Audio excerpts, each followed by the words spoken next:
Okay, I am Tracey Rudnick, and I am the head of the Allen Library at the University of Hartford, and that is a music and dance library, and we serve the performing arts at the university. Great. Okay. Is this the same position you've been in from when you first started out with MOUG?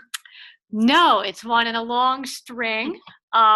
At the very beginning, I was at UT Austin in their fine arts library as a student worker, worked my way up through cataloging and public services, various units. And my first professional position was at St. Olaf College in Minnesota, where I worked with David Lesniewski and Beth Christensen. Okay. I was doing music cataloging and general reference there. And that's when I first came to MOUG. Beth Christensen sent me to the joint MOUG OLAC meeting near Chicago. And we can come back to that in a moment. And then after St. Olaf, I was at Southwest Texas State, where I worked with Sheila Torres Blank. I was the music librarian there. She was the music cataloger. Right. And I kept up with MOUG. We'll talk about that again.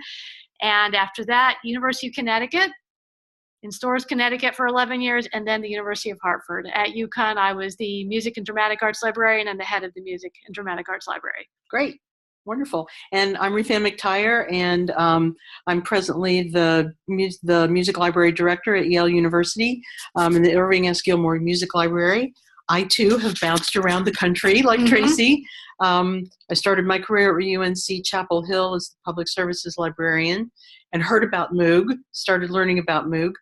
Then I moved to Baylor University in 92, and in 93 is when I first got started involvement with MOUG.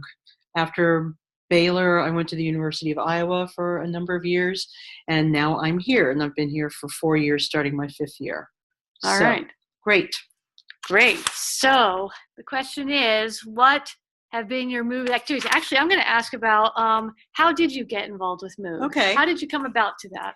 Well, Tim Carabini was the continuing education officer I remember back him. in 92, 93, and he contacted me. It was when Prism and First Search and all of those things were still fairly new.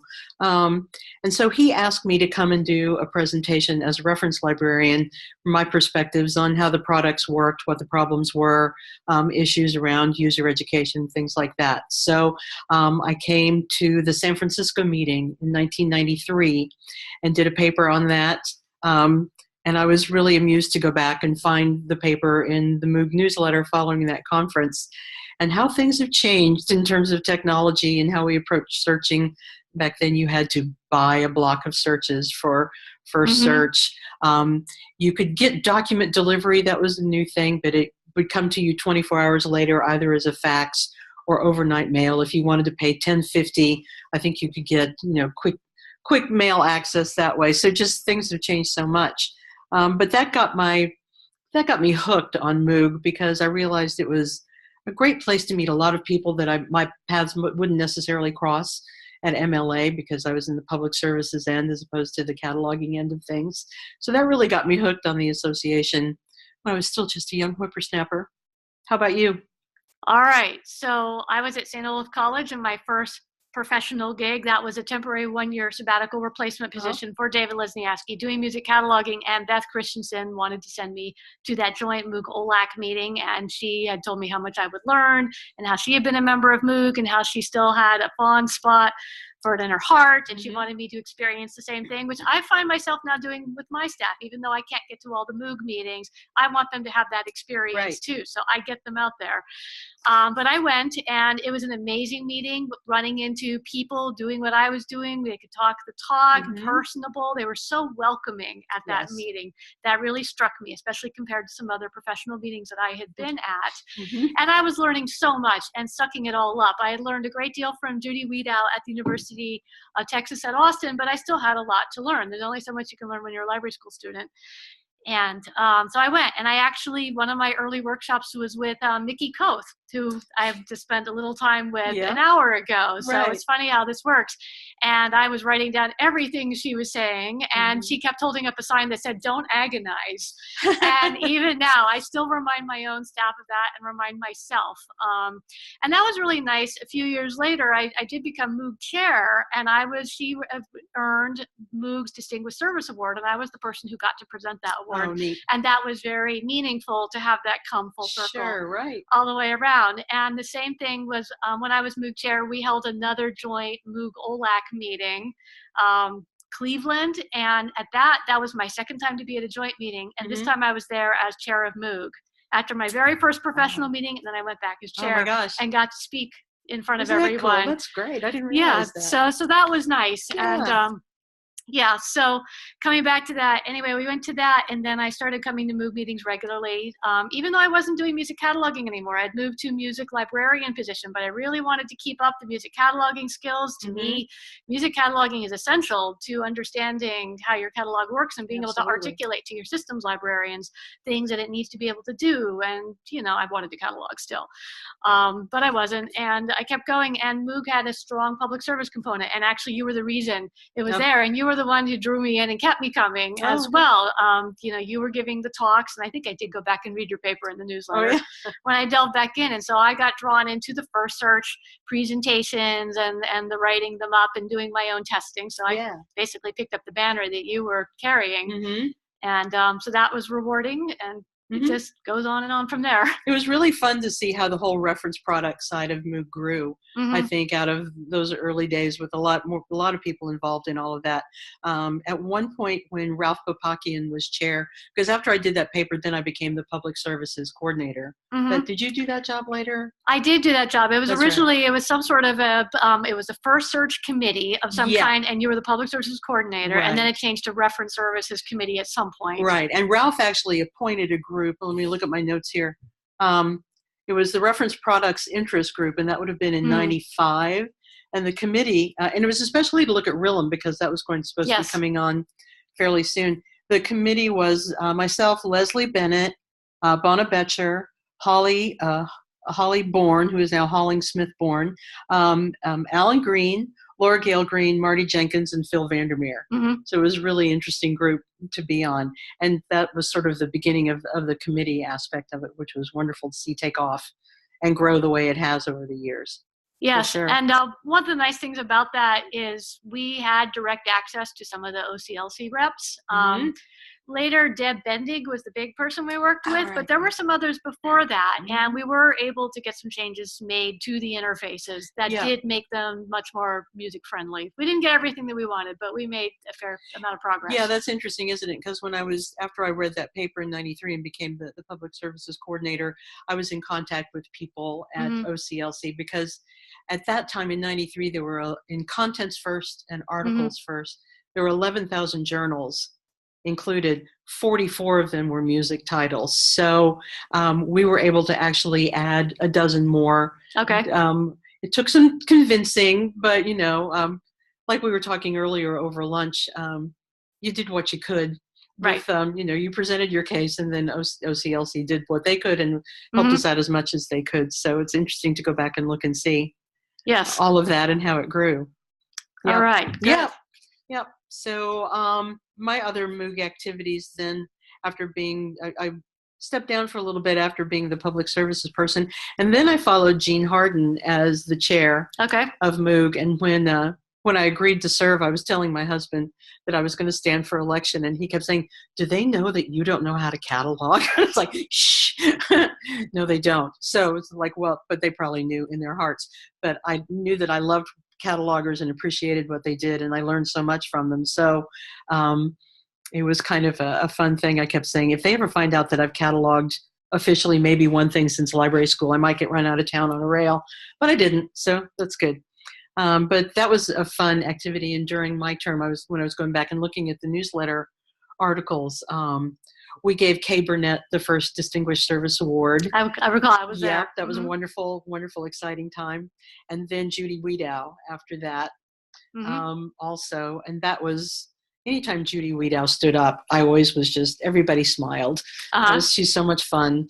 And it was always good to see if you could get her tickled in a meeting, because once she started laughing, that was it for all of us. But those were two really wonderful things that I have memory from when I was chair.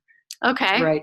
Yep. Now that's nice. I was telling you over lunch, my first time I met Jay Weitz, I had read his book, when I was learning to catalog and then cataloging professionally. Yep. Read his book, referred to it constantly, reading his column and so forth. And then I met him in person, and I had to stop myself from dropping to my knees in deference. It's true. So my path was, so I came in, I was doing some of the reference committee work and was whatever coordinator it was at the time. And that got passed off eventually to other people. But Neil Hughes had pulled me into the program committees a couple times. One of them was for one of the big anniversary meetings, 20th anniversary Boston, it may have been, and then the Las Vegas meeting as well.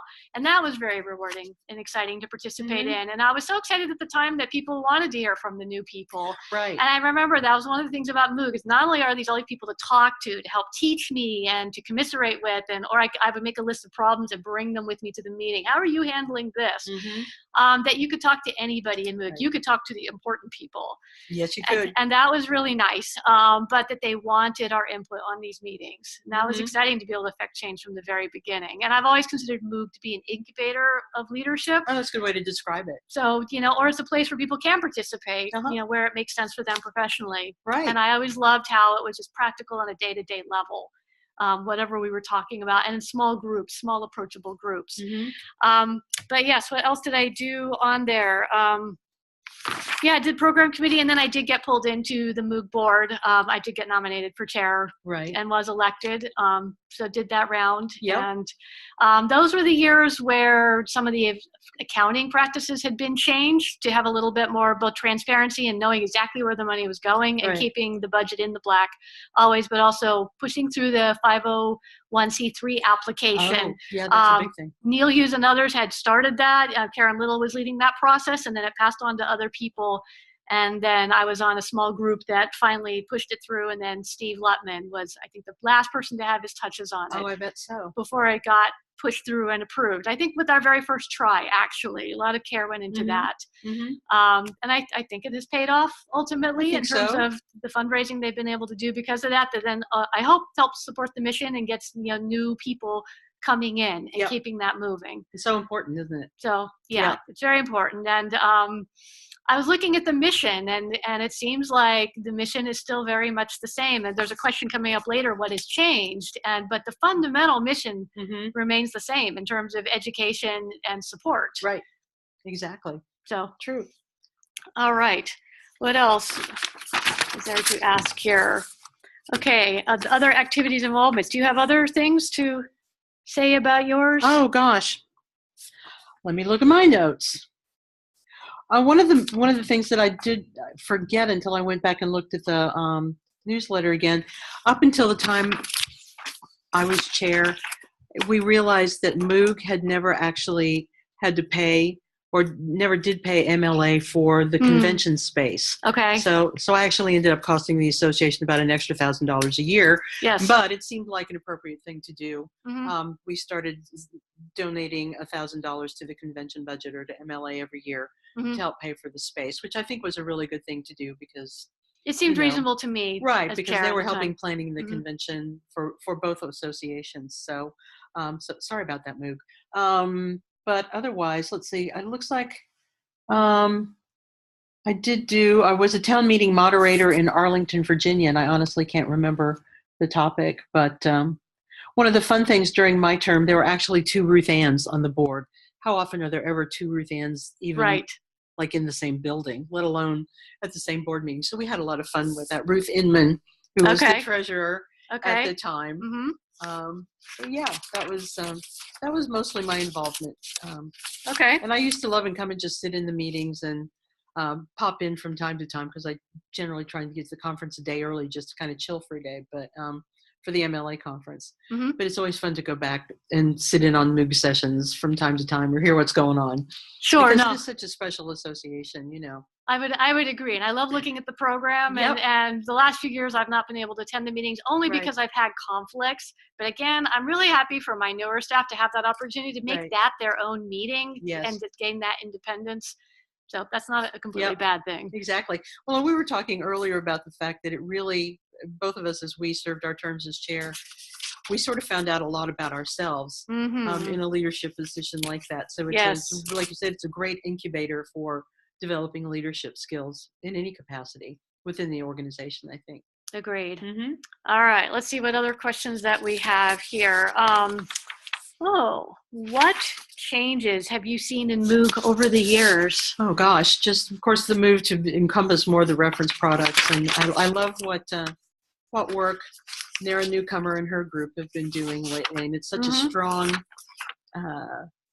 MOUG has always been an advocate, but it seems like it's even strengthened its advocacy role over the years, and to me that's been really important and valuable to see. Yeah, steady trajectory. Yeah. No, I've appreciated that. And I was actually having trouble coming up with what changes have I seen, aside from just getting stronger and stronger as they go. And that is one. But it really comes down to the mission. Right.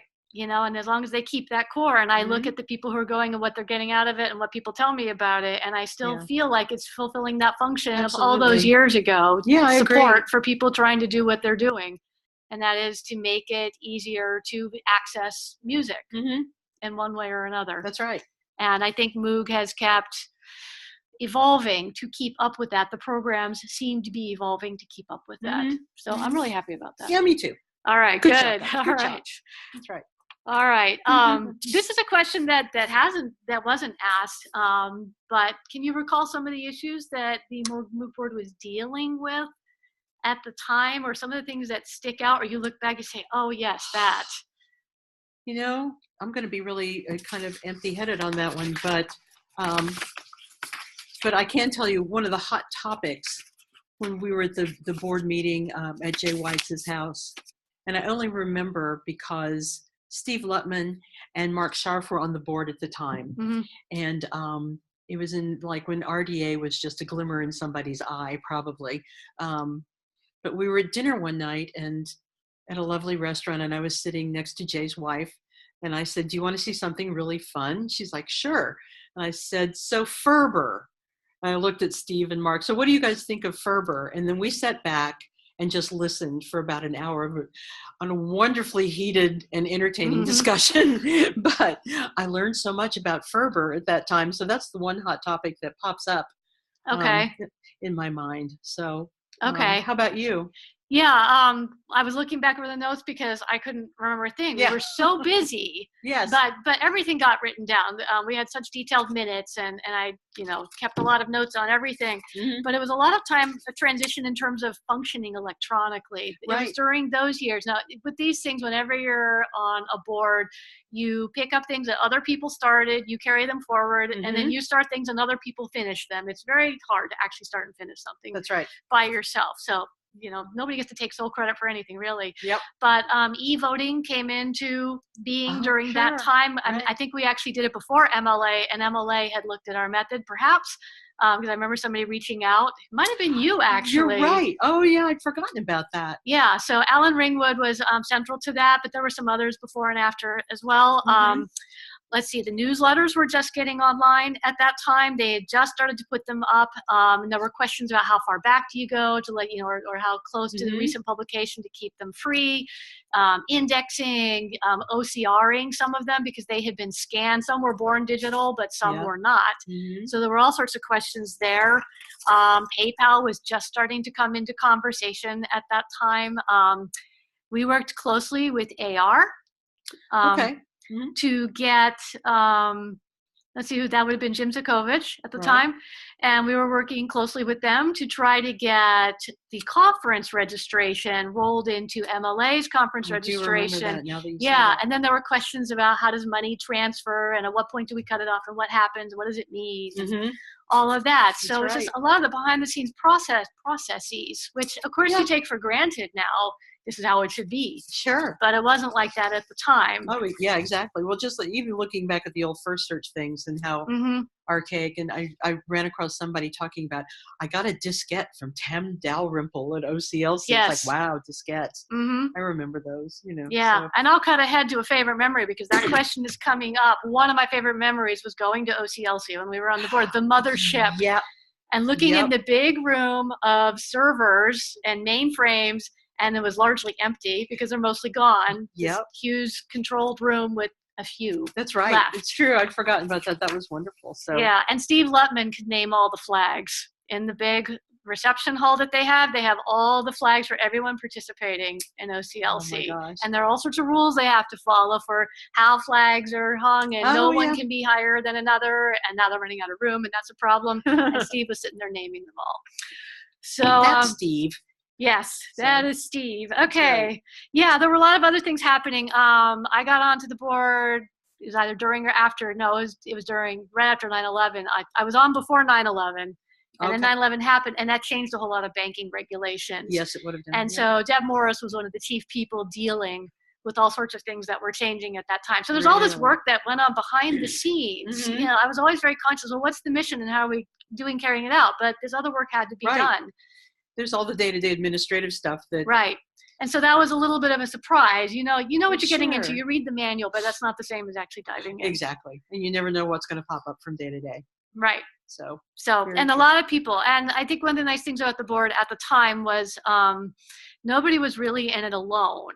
I think that's true of both the MLA and the MOUG boards, is you are not doing it alone. Number one, you shouldn't be acting alone. Sure. But number two, you have all these other people to consult and to remind and nudge, and who will be reminding and nudging you, and that you will be running decisions past, because we're in it collectively. That's right. That's what we do. Nudging you from behind is one of the things that all of our members are very good at doing. Well, that too. So yes. Yes. I can remember both for the MOUG board and the MLA board too, people started calling before I was actually in office saying, I know you're not chair yet, but, which is fine. It's great because it gives you an idea of what concerns really are out there that you need to consider and possibly address as part of your tasks while you're on the board. Sure.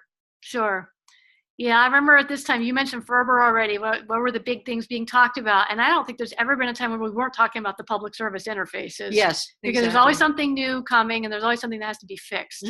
So that was happening. And then when we were on, RDA was on the horizon. Ferber was always already being talked about, and it was becoming clear that MARC was not really viable at that point in the same way that it had been. And so what are we going to do? What's our future looking like? And one of the things I did on the board, one of the big things that Neil Hughes did, was he commissioned 2 task forces. One was a bylaws reviews task force chaired by Stephanie Bonjak.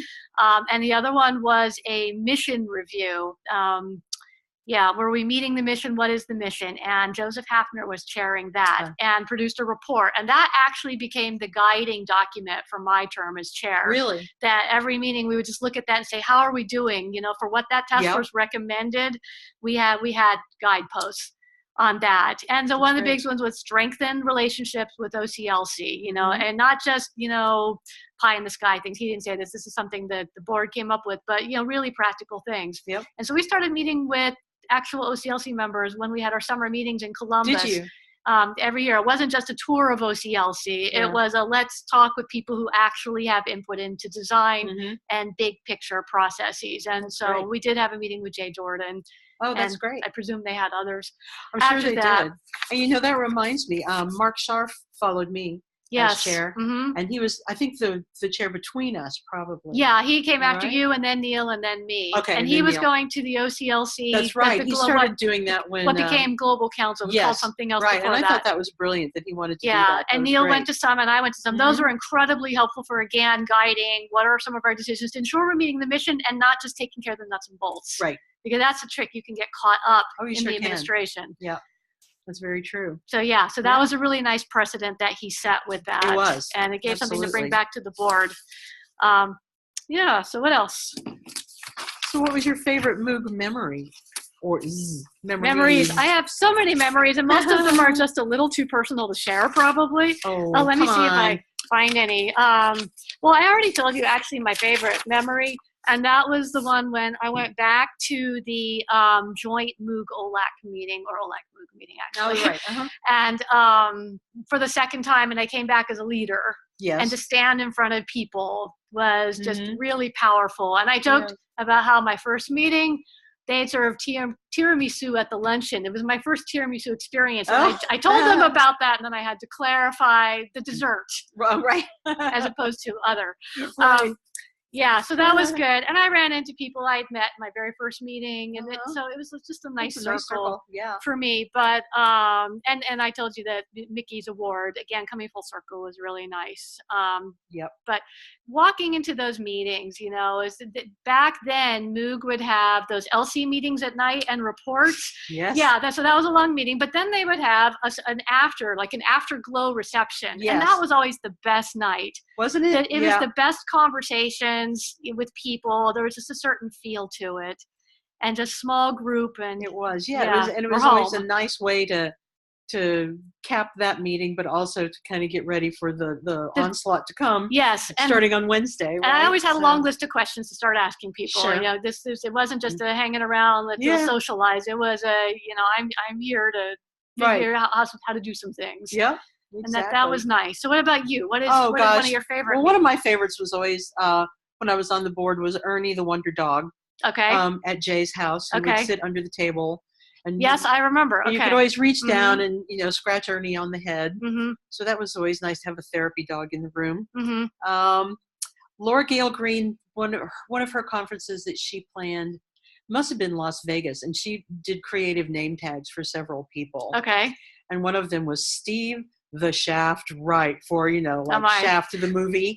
So so that was fun. And Steve Wright's X-Files column that he wrote one year in the newsletter was a classic. Everybody should go back and read it. It was a lot of fun.